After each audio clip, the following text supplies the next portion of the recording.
Can I just let everybody know, I'm going to do my introductions in a moment, but just let everybody know that the live streaming is going to be turned on now. Thank you.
Apologies, everybody. I think the live streaming has started, so if we could keep quiet, that would be great.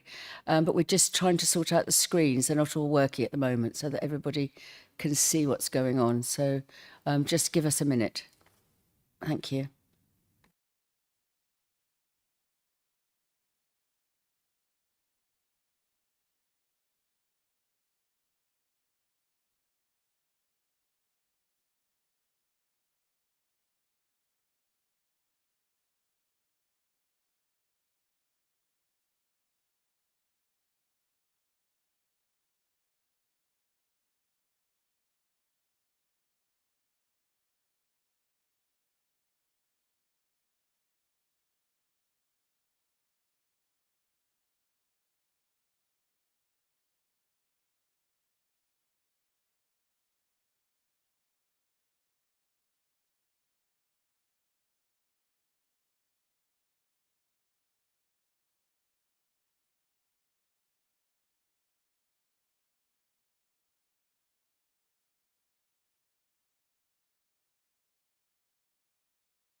I think we're going to start the meeting now.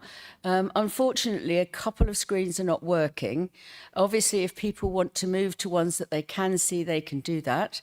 But in terms of the actual proceedings of the committee, all committee members can see a working screen, so we can start. I will say the first few words to introduce the committee. So first of all, good evening. I'm Pat Edwards, the Chair of Planning Committee. There's no fire alarm planned for this evening. Should the alarm sound, please leave by the nearest available emergency exit. Two of the closest exits are through the glass door behind you to my left and through the double doors to the riverside behind that wooden door. Please muster at Café des Amis. Members of the public are welcome to make their own recordings of the meeting using whatever non-disruptive methods they think are suitable. I would like to remind everyone present at this meeting that this meeting is being minuted, recorded, filmed and made available to view in live and archive form via the Council's website. If you're seated in a public gallery, it's possible the camera may capture your image. If you wish to avoid being filmed, it's recommended you make a member of staff aware who can direct you to where else to sit. The Westgate garden gates on the riverside are locked, so members of the public must leave the Guildhall by the side exit behind the glass door. First of all, Lauren, have we got any apologies? We've got apologies from Councillor Castle, Chair. Thank you. Do we have any substitute? No substitutes, Chair. Thank you. The declarations of interest by any councillors or officer. We have some in advance and we have some general points to make about this meeting. Lauren, could you read those comments out, please? Thank you.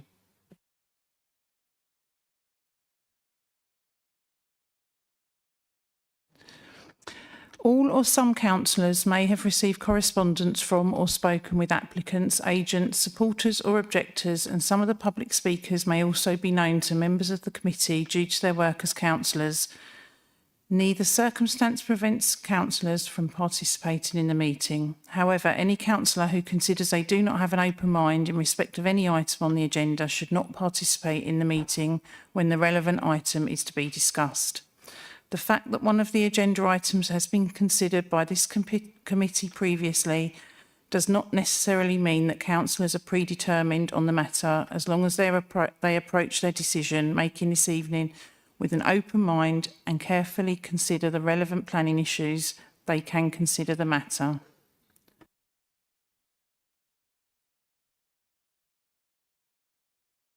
Thank you. Do we want to make the voluntary announcements from the floor?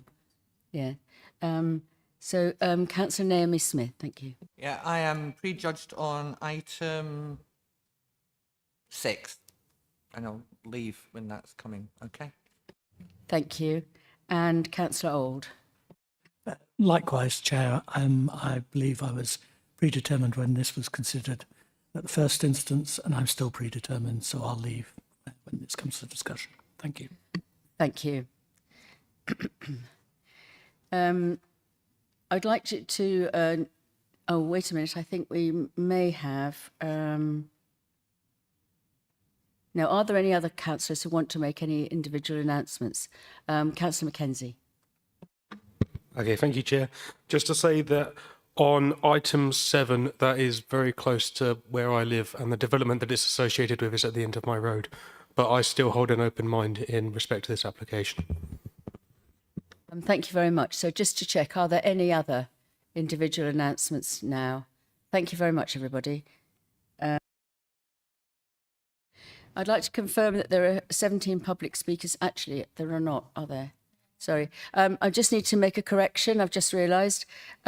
We've withdrawn item 9, land off Cockering Road, due to representations that have been made. So the 2 speakers for that item are not present. If anybody else has come specially for that item, please feel free to leave now, because we will not be considering it today.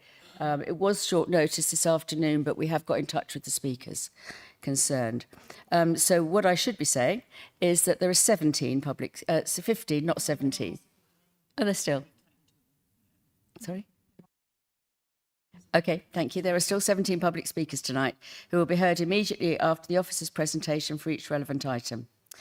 First, we're considering the minutes of the meetings held on the 12th of November and the 10th of December 2024. Please, could I ask that these be confirmed as correct minutes by general assent? Could I have a show of hands? Thank you, colleagues. They're confirmed by general assent. So we move on to item 6, application number CA 23 00379, land south of Thanet Way, Whitstable. So 2 colleagues will be leaving for this item. And I will ask Simon Thomas to introduce the report. Thank you. Thank you, Chair.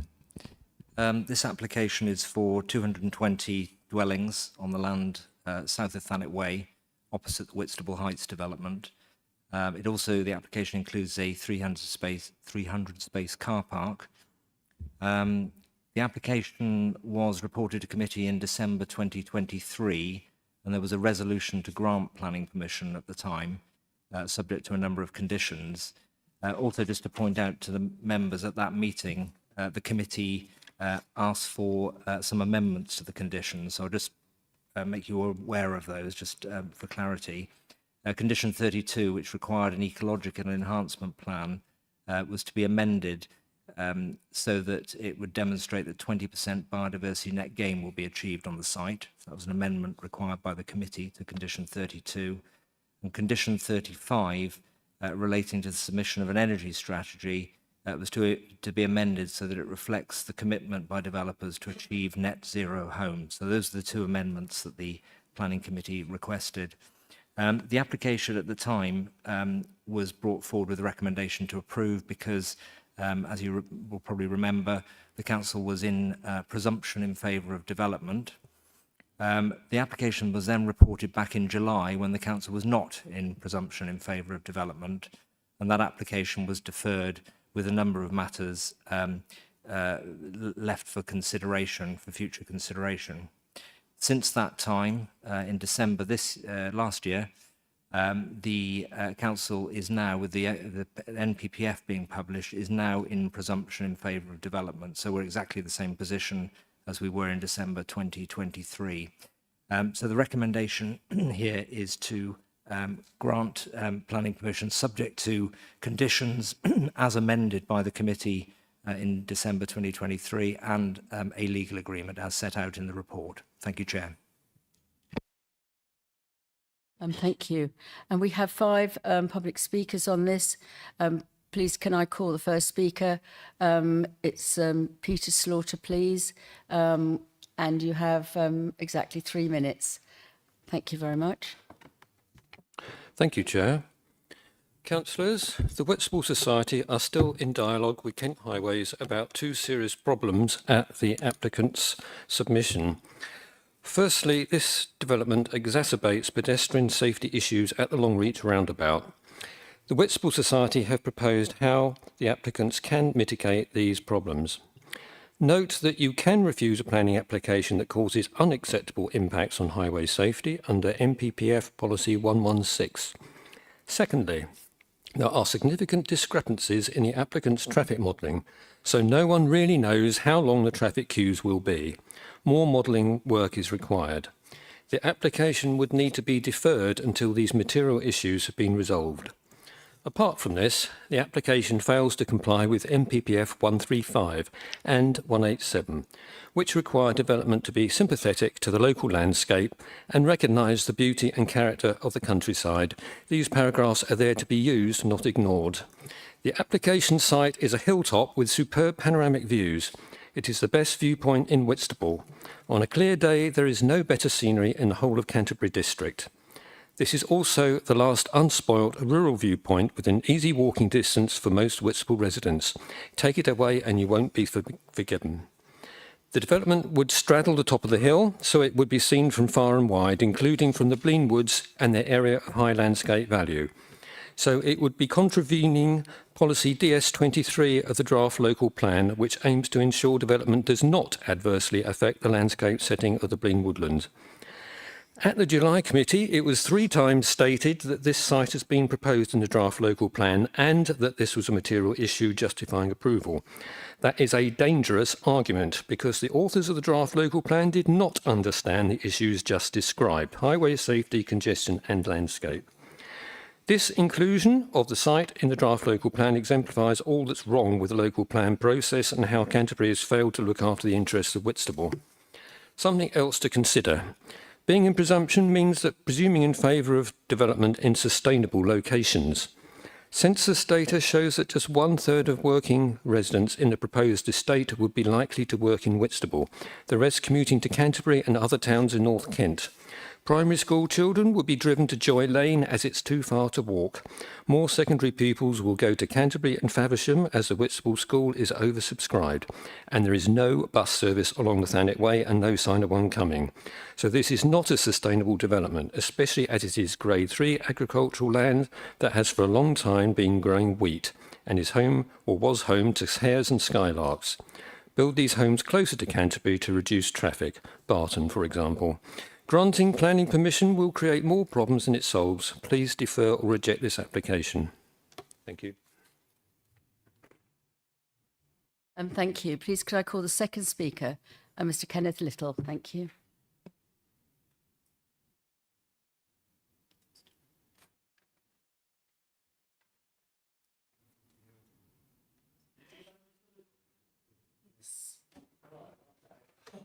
I'm not against this. I don't know where you've got this wrong, but anyway.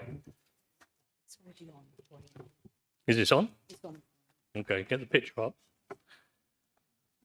Okay, the proposed condition 16 as set out in the officer's report to the Planning Committee on the 12th of December, when planning permission was granted, required a link to the adjacent land, which is the W7 site, which was in the draft local plan 2045. We've had all this ping-pong nonsense with presumption in and out. However, that condition does not require grant of access. It simply sets out a road that stops at the W5 site borders. However, as no right of access is currently proposed, there cannot be any access to the land formerly known as W7 at any time in the future. The landowners of the current application site, Catesby, will have no incentive to grant access, and the council will not be in a position to require it later.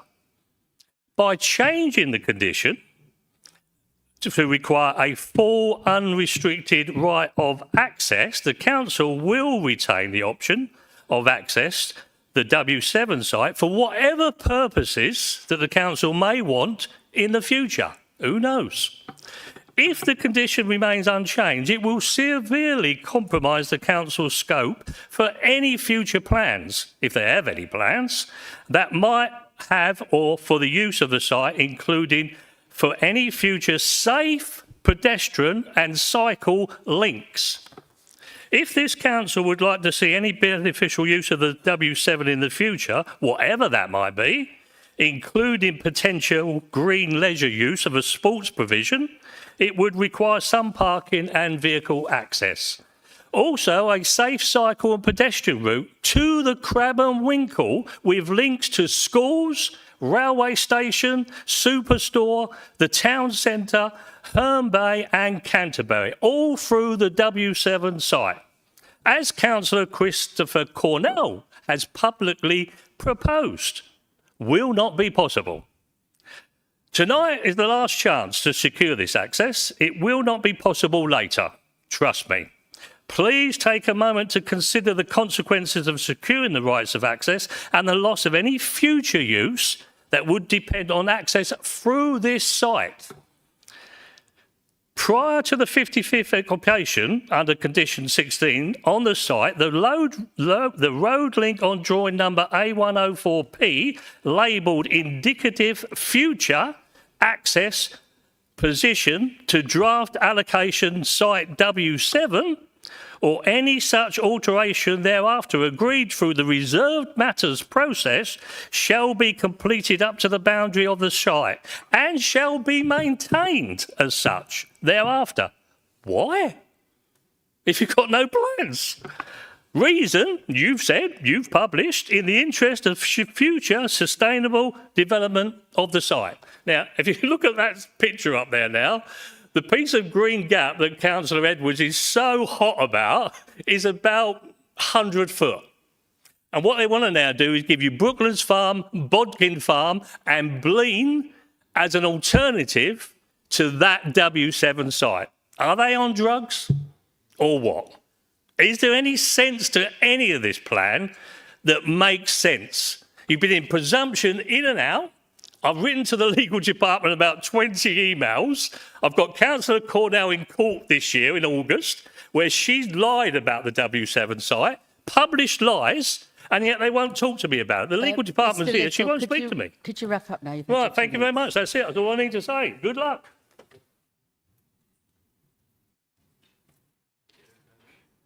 Oh, can I have my picture back? That's going to be interesting for the planning inspector. Thank you.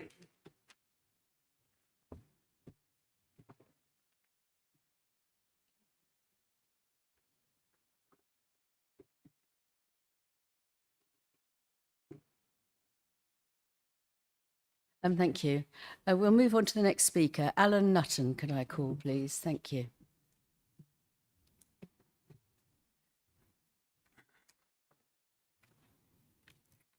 Good evening, councillors. Little has changed since you rejected approval of this application, other than suggestion presumption is again an issue, and an addition of a drawing of a proposed drop curb crossing at the Whitstable Heights roundabout.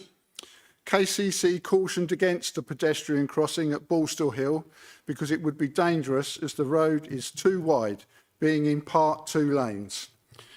You will be aware the approaches to this roundabout are 2 lanes wide, and therefore the proposal is dangerous using KCC's criteria. The site produced a good crop of maize last summer. I understand it was converted into bioenergy, thus contributing to government's priority of transitioning to green energy.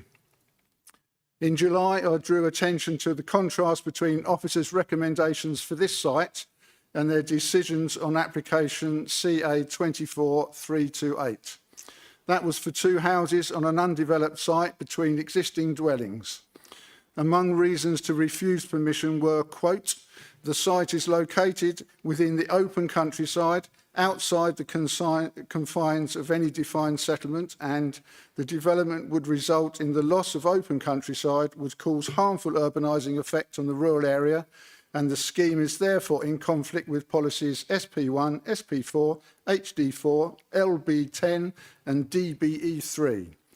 If these reasons apply to a small infill, they must apply to this application too.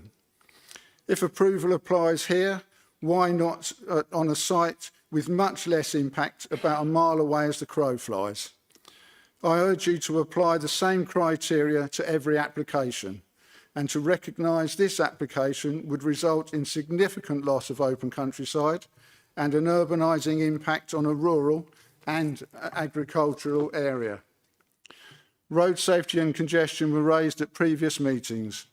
It seems to me concerns have worsened, especially when the A299 was closed. You will be aware long queues built up in recent months, often back to the Whitstable Heights roundabout and beyond, during works at the Longreach roundabout and by Benacre Wood. If you approve this application, congestion and air pollution will increase. Problems along Millstrode Road, where footpaths and crossing points are inadequate but extensively used by school children, would worsen with increased traffic and footfall. Without significant improvement to pedestrian safety, there would be increased risk to life and limb.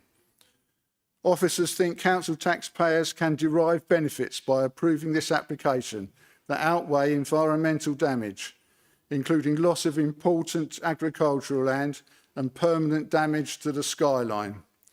Section 106 agreements are not guarantees of delivery. Publicity is being given to a development in Ashford, where promised basic improvements are unlikely to be delivered. I'm not sure undertakings given at Whitstable Heights have been met either. Approving this application might not be an easy option, but is not the right one. Please bear in mind strength and volume of public opposition, evidenced by comments on the planning website and representations here, and reject the applications. Officers should be tasked to focus on development at less green and less prominent locations.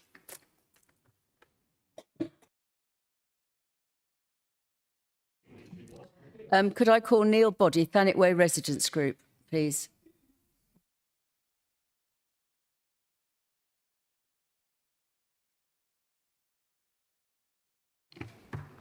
Chair Councillors, I speak on behalf of the Thanet Way Residents Association and urge you to reject this application. While there is a presumption in favour of sustainable development, the NPPF makes it very clear what that looks like. This proposal falls far short and is also unsustainable under the 2017 local plan. The site is poorly connected and isolated. It is not a sustainable location. The station is a 35-minute walk away, far beyond the 10-minute limit recommended by the Chartered Institute of Highways and Transportation before people choose to drive. The nearest primary school is 35 minutes away at adult pace. Access to essential services such as doctors is impractical to pedestrians. And you know how utterly grim the situation is now at Borstal Hill regarding safety. Bus services are sparse. The old Thanet Way is a dangerous road and you can't just wish that away. This proposal encourages car dependency, breaching NPPF policies on sustainable transport and emissions reduction. This proposal also conflicts with core NPF principles. It lies outside the urban boundary. There will be a negative step change to the prominent and valued landscape and areas prevailing character and setting, which violates clauses 129 and 187. Loss of active productive farmland is contrary to P11 and paragraph 125. The sewage system is already overstretched as per Imperial College's recent report.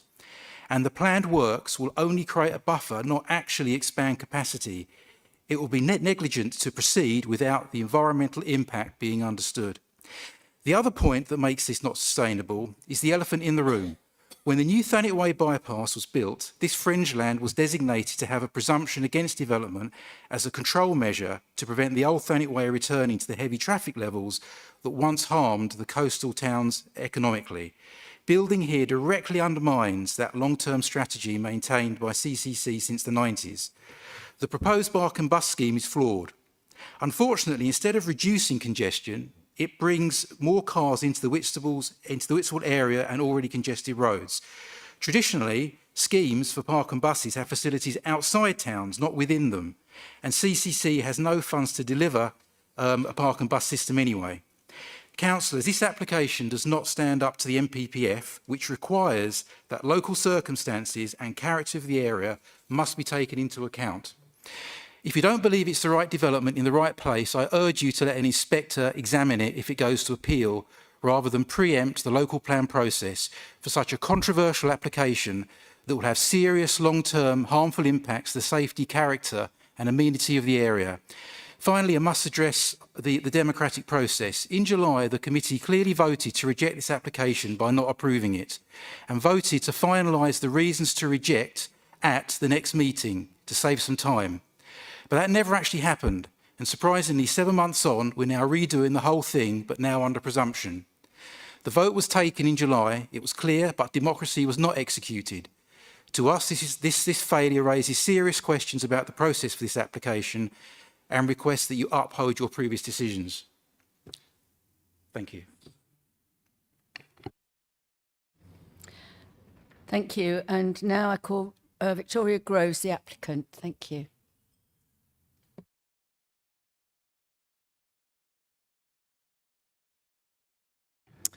Good evening, Chair, Councillors. My name is Victoria Groves from Catesby Estates, the applicant. As we all know, we're living in a national housing crisis. People are living in substandard and unsuitable homes. The latest statistics available for Canterbury show that there's over 2,800 households on the housing waiting list in 2023. It is important to recognise these are not simply statistics. The figures represent real people lacking suitable housing every day of their lives. Each and every one of the 66 affordable homes delivered at this application site will provide a real home for a real household in real need. This development will also deliver green homes, both in terms of the way that they're built how they're used, and the environment they sit in. The homes will be all electric and will be fitted with solar panels, air source heat pumps, A-grade appliances, EV charging facilities, and rainwater harvesting devices, making these homes truly energy efficient. The new homes will be set in a green and lush environment.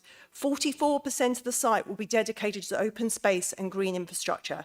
This is 6 hectares of new green space. That's equivalent to 9 football pitches. These green areas will form play areas for children, a ridgetop park for walking and playing, community allotments for food production, as well as woodland, new tree planting and hedgerows for nature corridors and biodiversity. We've shown that the site can deliver 26% biodiversity net gain, significantly greater than the 10% government requirement, and another indication of the commitment to ensuring this is a green development.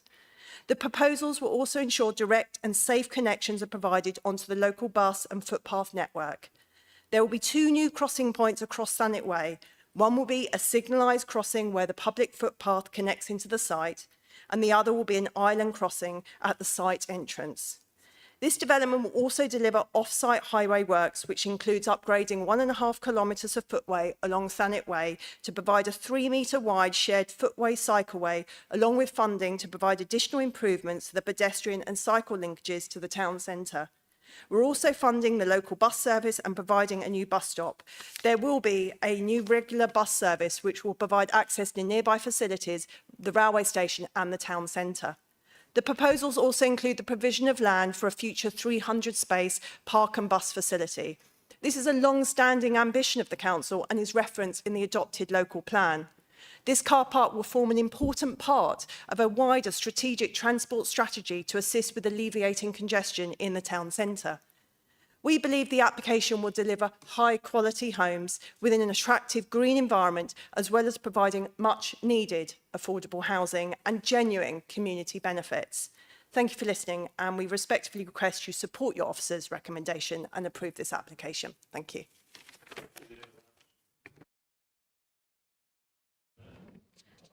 Thank you to all the speakers. We have in front of us a recommendation to grant planning permission in accordance with the conditions set out in Annex 1 and a legal agreement. I'm going to present the recommendation for discussion. I just want to make it clear to everybody. I'm doing this in order that the officer's report can be debated, but I have an open mind and I will reach an opinion on the acceptability of it when I hear the arguments from the committee and once the debate has concluded. Do I have a seconder? Paul Prentice is a seconder. Thank you very much. So could I open this for debate and discussion and questions from the committee? Paul Prentice. Thank you, Chair. The applicant rightly pointed out that a bus service provision will be in place from the point at which the first house is occupied. And that's something that, you know, I made sure in a previous committee that we had enforced as something that will be enforced as part of the application. So I'm really pleased that that's in, and that's something that the applicant has reflected. I think actually there is a bigger problem with existing traffic levels, which is not related to this application on its own merits. And I think that's a bigger problem. And I think it's a problem that our people are understandably very concerned about, and particularly with the issues with the crossing or not nearby. I think I do support this application for the reasons I gave on the last 2 occasions it came to this committee, because we do need this housing. We do need these homes for people on our housing waiting list. So I will be supporting this application. Thank you. Could I just remind members of the public that no interruptions are allowed in this meeting? I am warning. I am warning. We have no interruptions. Thank you. Thank you. I will have to remind you that you will have to leave if you can't stop.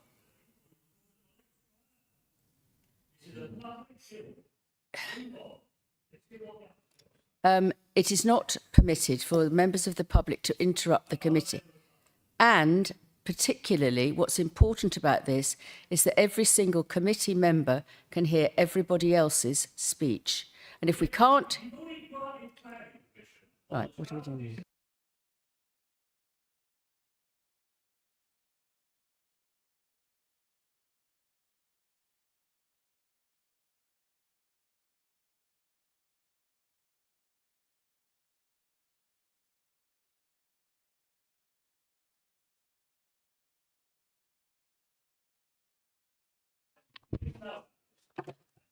Mr. Little, the chair has asked members of the public to be quiet. If you're not quiet, if you could be quiet and let the committee continue. Thank you.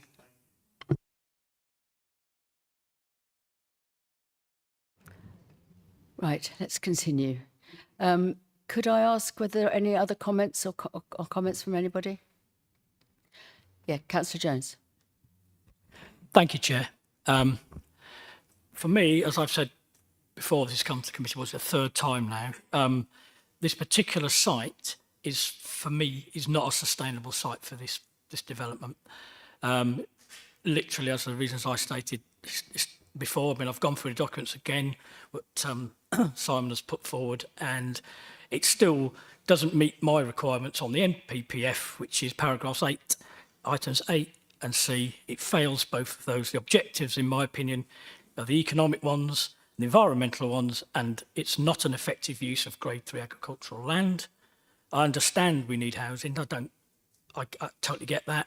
But for me, a loss of ancient woodland, as I said, grade 3 agricultural land, the SP4 development is going to turn this rural area into an urban site. It just doesn't sit right. It's not an area where I think we should be building houses in Whitstable. I know it really well. There is a buffer. It was put in there in the 90s when the new Thanet was built for a reason, and it should remain so for many reasons, without even getting onto, are we going to bolt, a huge sewage system onto the existing one? It's already overloaded. That's another issue for this area as well. But fundamentally, the NPPF, even in the new one, which we've got now, states exactly the same, even on the same pages. And for me, that's how I feel, and that's my view. Thank you.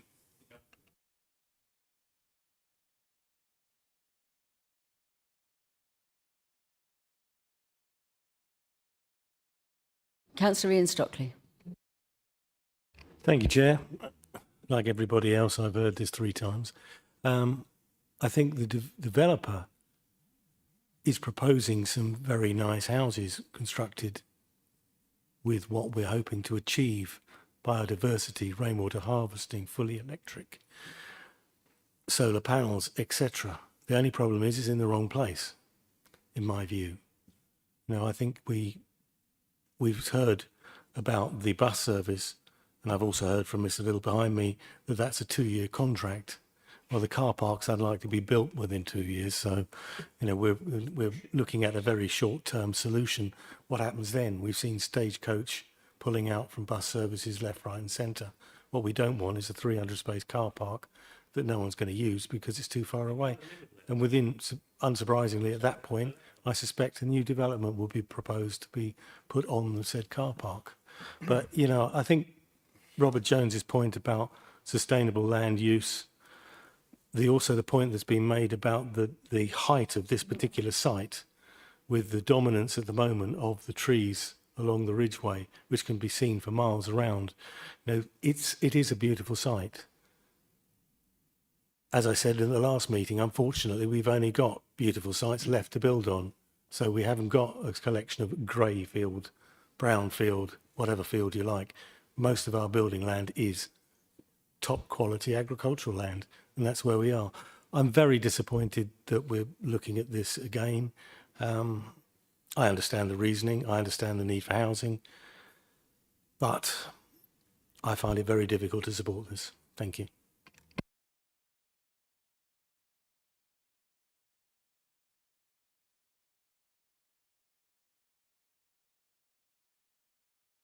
Councillor Thomas. Thank you, Chair. Basically, if we refuse this, I can't remember what time we refused this because it's come to and fro, but we have refused this application. We deferred it, which means we had questions about it. We're not particularly happy about the site, and it's only come forward again because we're in presumption. So technically, if we're saying we're not happy with the site, but we've got to go forward with the site now in presumption, it really means that, you know, as councillors, we really have a gun to our heads, unfortunately. Thank you, Chair.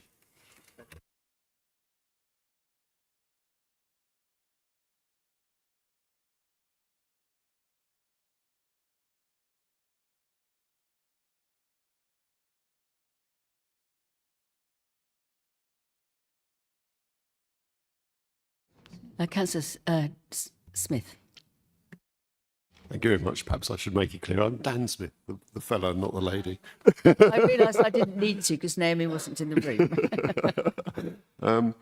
I think it was, Councillor Jones said, that, you know, it's a very beautiful area, and I tend to agree with him. I'm not seeing anything that's changed enough, but there are some kind of more pragmatic things about this one that a little bit unanswered, like the reasonable proximity that's mentioned to Tesco's and things. These are not reasonable in my view. They're motor vehicle movement things, and I think that was part of the argument that was made. And one of the speakers also made the argument about the traffic build-up when there's along there. So I'm finding that this hasn't changed enough, and it's a shame because the developers put forward nice homes. I think again it was, as said, location. It's the wrong place for such lovely homes that are proposed.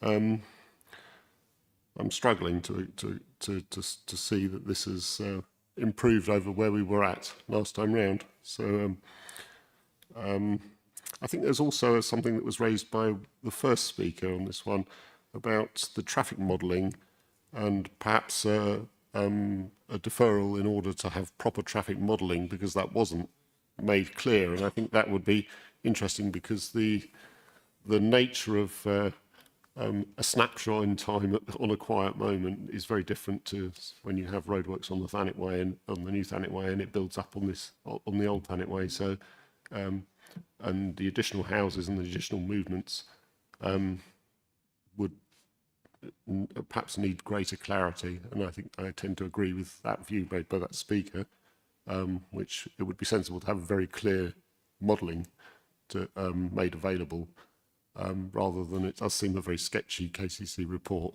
on this. Thank you.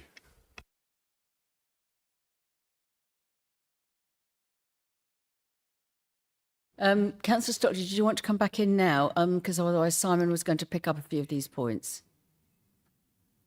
I would welcome Simon's clarification because I believe I made this point previously on other developments which I'm familiar with. Although traffic modelling is a good idea, unfortunately, unless KCC are prepared to use the word severe, then there is nothing that can be done. It's a legal test that has not been legally tested, and KCC will, in my opinion, never use the word severe. So therefore, you can model all you like, but unless it's severe, it won't happen.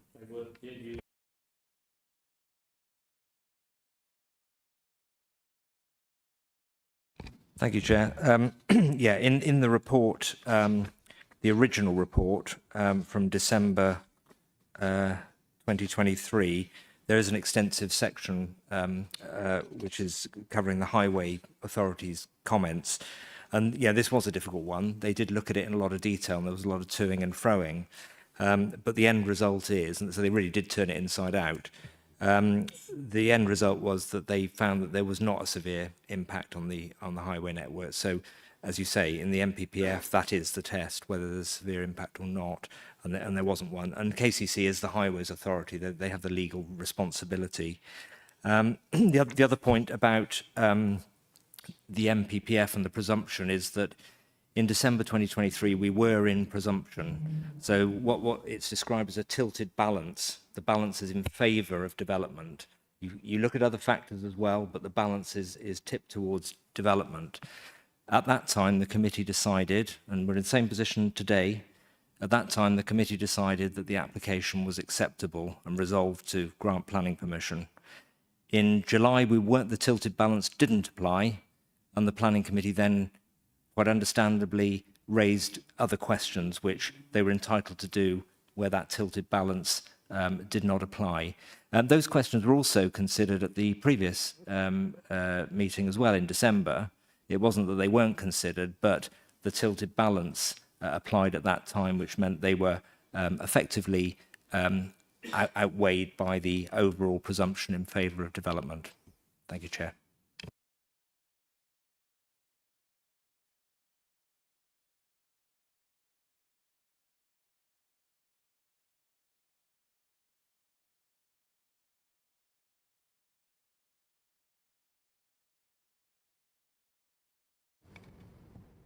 I repeat, we need silence from... I repeat.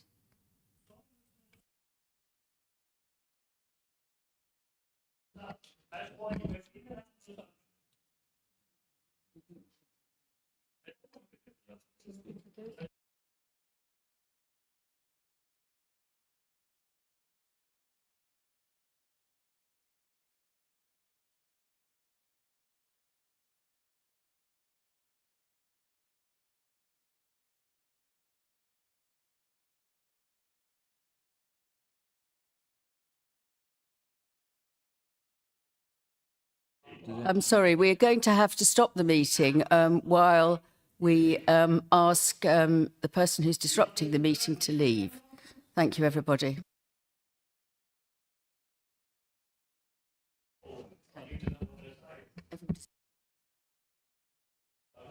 Mr. Little, the chair has just stopped the meeting to allow you to leave because you're not allowing the committee to continue in the way that they should do.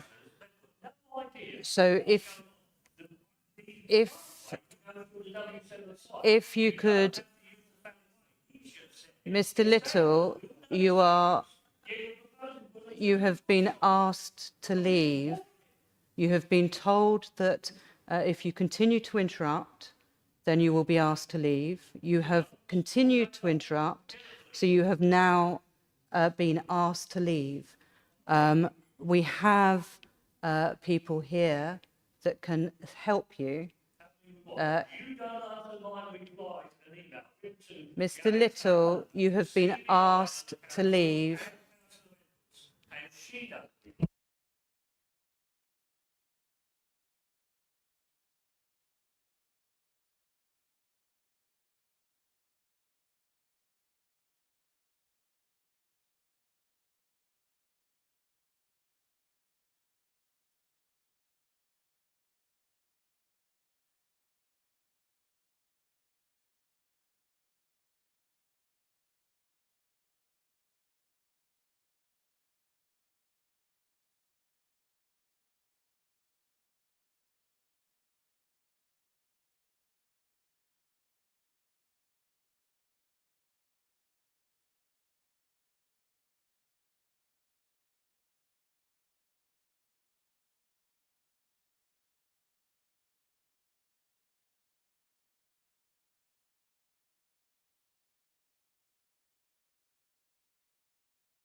Excuse me, I think we're going to stop